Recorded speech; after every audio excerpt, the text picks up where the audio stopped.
So it's your boy NASA Pat 24/7 on IG. So today, I'm basically gonna talk to you guys about like a conversation I had over the weekend.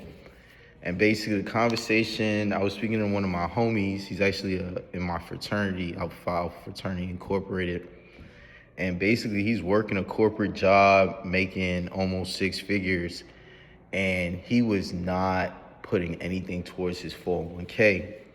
And I was just basically asking him, like, because usually when people hear I'm a financial literacy teacher, they start asking me questions. And, I can't give financial advice as I'm not a financial advisor.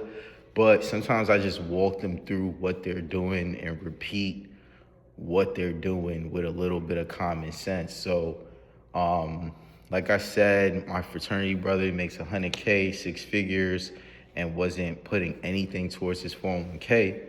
And basically, my first question was to him, like, does your job match? And he's like, yeah, of course they match. They match 10%. And I'm like, in my head, I'm like, 10%, 10%, 100,000, easy math, 10,000.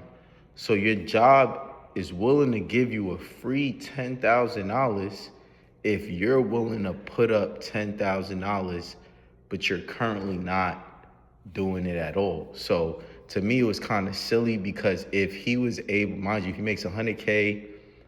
So if he was able to budget 10% of his paycheck to his 401k, and then his job matches another 10%, mind you, I said 100K, so that's damn near 20K at the end of the year.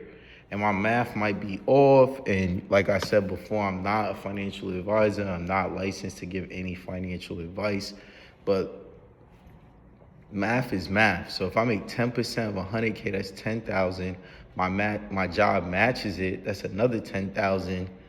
That's 20,000 at the end of the year. In 5 years, if I stay with this job, invested 100,000 between me and my job.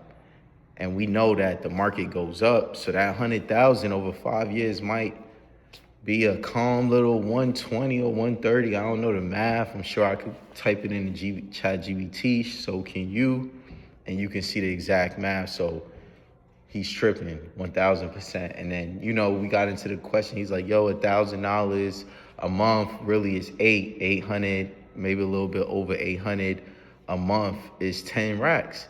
And he's like, damn, I can't live with minus 800. So I'm like, yo, if you think about it, it's really 800 a month, which is 400 a paycheck. But if you really think about it, it's, when you get your paycheck, and he lives in the DMV area, so tax is very similar to New York, where it's like 30 to 40% or whatever. But basically, if you say was making 100,000, which is around 8,000 a month, a little bit more than that, but say 4,000 every paycheck, right?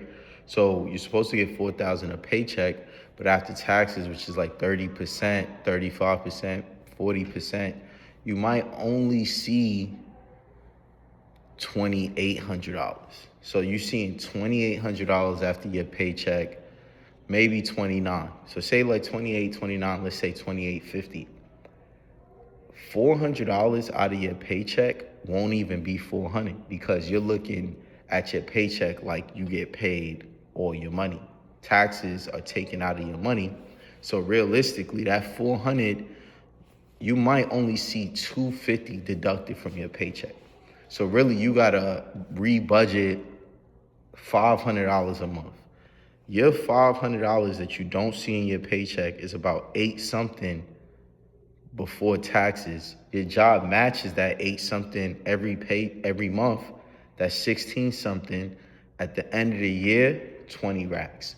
So you telling me you won't want to give up $250 a paycheck for 20 racks at the end of the year? $250 at the end of the year, you only really seeing what?